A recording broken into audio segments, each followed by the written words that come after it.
मंदसौर जिला अस्पताल में नर्सिंग ऑफिसरों का हंगामा। सीएमएचओ को घेरा, क्वार्टर का आवंटन नहीं होने के विरोध में। मजबूरन नर्सिंग ऑफिसरों को जिला अस्पताल में अपनी सेवा देने के लिए अपने बच्चों को घर पर ताले में बंद कर आना पड़ रहा है, क्योंकि उनके पति भी जिला अस्पताल में इमरजेंसी वार्ड में सेवा दे रहे हैं और कुछ नर्सिंग ऑफिसर के पति देश की सेवा के लिए बॉर्डर पर तैनात हैं और कुछ नर्सिंग ऑफिसर्स ने तो अपने बच्चों को केयरटेकर के भरोसे छोड़ रखा है। सरकारी क्वार्टर आवंटन न होने को लेकर शंका जाहिर की है कि जूनियर स्टाफ को ले देकर क्वार्टर आवंटित किए गए। खुले शब्दों में आज नर्सिंग ऑफिसर्स ने सीएमएचओ को चेतावनी दी कि हमारी समस्या का समाधान यहाँ नहीं हुआ तो मजबूरन हमें कोर्ट का दरवाज़ा खटखटाना पड़ेगा। इस मामले में सीएमएचओ जीएस चौहान ने कहा कि समय पर नर्सिंग ऑफिसर्स ने फॉर्म नहीं जमा कराए, जिस कारण ये परेशानी खड़ी हुई है। नहीं, ये बिल्कुल ही असत्य बात है, मिथ्या बात है। सभी के द्वारा जब आवेदन दिए गए हैं और सारे ही साथ में ही दिए गए और जिनने आवेदन किया है, जिनका इन्होंने सिलेक्शन किया है, ये बता रहे हैं कि उनके आवेदन तो और बल्कि बाद में गए हैं। तो ये सूची तो पूरी तरह से निरस्त होनी चाहिए और बिल्कुल ही संदेहास्पद है। ये हम सब लोग इसके लिए बहुत ज्यादा रोष व्याप्त है कि अगर ये सूची फिर से नहीं बनाई गई तो हम लोग काम भी बंद कर सकते हैं। हम लोग प्रदेश में भी जाएंगे और इस बात को उठाएंगे। उनका कोई आश्वासन नहीं है। वो अपनी बात पे है कि हमें तो बस इतना बता दीजिए कि आधार क्या है उन मकान बांटने का, उन्होंने क्या आधार रखा है। क्या मानते हैं मैम कि कुछ ले देके इस तरह से हुआ क्या? अब मैं ऐसा खुल के तो नहीं बोल पाऊँ क्योंकि मैं खुद शासकीय कर्मचारी, लेकिन ये लग तो रहा है ताकि ये संदेह में तो है पूरी।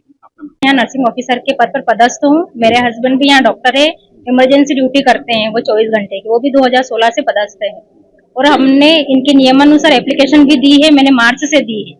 फिर भी इन लोगों ने मुझे एक वरिष्ठ तक की इससे आज वो नहीं दिया है क्वार्टर, और मेरे हस्बैंड ने भी अलग से दिया है, उनको भी नहीं मिला है।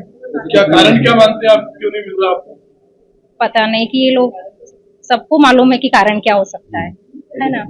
और मेरा भी छोटा बच्चा है, मैं मेरे बच्चे को ताले में बंद करके आती हूँ। क्या कारण क्या है कि मतलब क्यों नहीं मिल पा रहा है? कारण अभी इन लोगों ने ऐसा कुछ बताया नहीं कि किस कारण से नहीं मिला। हम लोग चाहते हैं कि जो भी क्वार्टर आवंटन हुआ है वो एक सीएनटी के हिसाब से होना चाहिए और इसमें जिसको जरूरत है, पात्र है जो लोग, उनको मिलना चाहिए। अगर गृह जिले वाले लोगों को मिल रहा है तो हमें क्यों नहीं, और अगर हमें नहीं मिल रहा है तो हमें हमारे गृह जिले ट्रांसफर कर दिया जाए। आगे हम कोर्ट का दरवाजा खटखटाएंगे। की बात चल रही है। इसमें क्या है कि हमने जो डेट दी थी 13 तारीख से 20 तारीख हमने अगस्त की डेट दी थी, उसमें हमने सूचना पटल पे सूचना लगाई थी जिसको भी क्वार्टर चाहिए वो आवेदन कर देगी थी उसमें। उसके बाद में जितने आवेदन आए थे उसके बाद भी कुछ आवेदनों में जो कमियां थी, कुछ डॉक्यूमेंट्स कम थे, तो हमने उसके लिए फिर डेट बढ़ाई थी और हमने डेट बढ़ा के 28 अगस्त कर दी थी।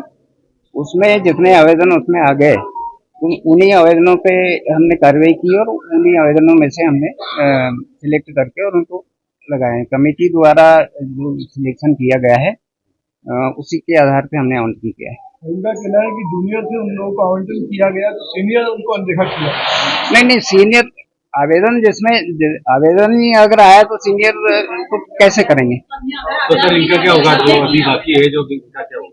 नहीं, अभी तो क्वार्टर जितने हैं उतने अलर्ट हो गए हैं, बस बाकी क्वार्टर बनेंगे तो देखा जाएगा।